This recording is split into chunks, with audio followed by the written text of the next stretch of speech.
राहुल गांधी की नागरिकता पर घमासान, हाईकोर्ट के आदेश से सियासत गरमाई।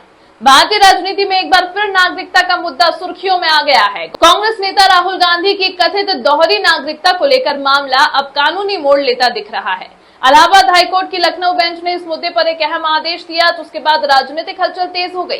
अदालत ने संबंधित प्राधिकरण से शिकायत पर नियम अनुसार कार्रवाई और जांच करने को कहा है। इस आदेश के बाद यह सवाल फिर से उठने लगा है कि क्या राहुल गांधी के पास विदेशी नागरिकता है और क्या इस मामले में एफआईआर दर्ज हो सकती है। यह विवाद लंबे समय पर उठता रहा है, जिसमें आरोप लगाया जाता है कि राहुल गांधी के पास ब्रिटिश नागरिकता से जुड़े दस्तावेज हो सकते हैं। हालांकि कांग्रेस पार्टी और खुद राहुल गांधी पहले भी इन आरोपों को खारिज कर चुके हैं और इसे राजनीतिक रूप से प्रेरित बताते रहे हैं।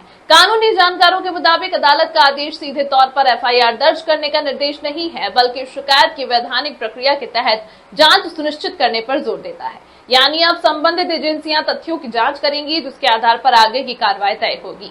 इस मामले ने एक बार फिर राजनीतिक बहस को हवा दे दी है। विपक्ष इसे साजिश बता रहा है, जबकि भाजपा और अन्य विरोधी दल पारदर्शिता की मांग कर रहे हैं।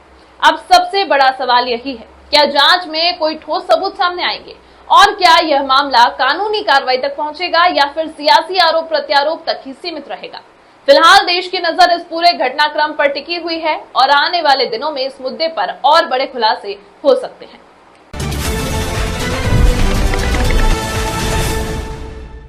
भारतीय राजनीति में एक बार फिर से नागरिकता का जिन्न बाहर आ गया है। कांग्रेस नेता राहुल गांधी की दोहरी नागरिकता के मामले ने अब कानूनी मोड़ ले लिया है। इलाहाबाद हाईकोर्ट की लखनऊ बेंच ने एक ऐसा आदेश दिया है जिसने सियासी गलियारों में हलचल तेज कर दी है। क्या राहुल गांधी वाकई ब्रिटिश नागरिक हैं? क्या उन पर एफआईआर दर्ज होगी? आइए जानते हैं क्या है पूरा मामला। मामले की जड़ में है राहुल गांधी की नागरिकता को लेकर किया गया एक दावा। आरोप है कि राहुल गांधी के पास भारत के साथ साथ ब्रिटेन की भी नागरिकता है।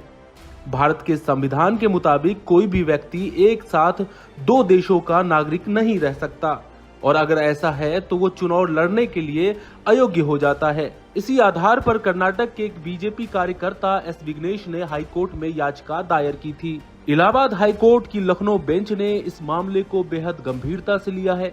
कोर्ट ने दिल्ली पुलिस को निर्देश दिया है कि वे इस शिकायत की जांच करें। यदि साक्ष्य मिलते हैं तो एफआईआर दर्ज करने पर विचार करें।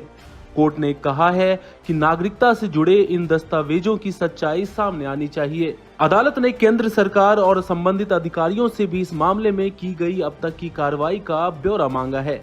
याचिका में दावा किया गया है कि एक ब्रिटिश कंपनी के दस्तावेजों में राहुल गांधी ने खुद को ब्रिटिश नागरिक बताया है। अगर इस मामले में एफआईआर दर्ज होती है और जांच में आरोप सही पाए जाते हैं तो राहुल गांधी की संसद सदस्यता पर एक बार फिर से तलवार लटक सकती है। हालांकि कांग्रेस ने हमेशा इन आरोपों को बेबुनियाद और राजनीति से प्रेरित बताया है। अब सबकी नजरें दिल्ली पुलिस की जांच और कोर्ट की अगली सुनवाई पर टिकी हैं। इस पूरे विवाद में आपकी क्या राय है, कमेंट करके हमें जरूर बताएं।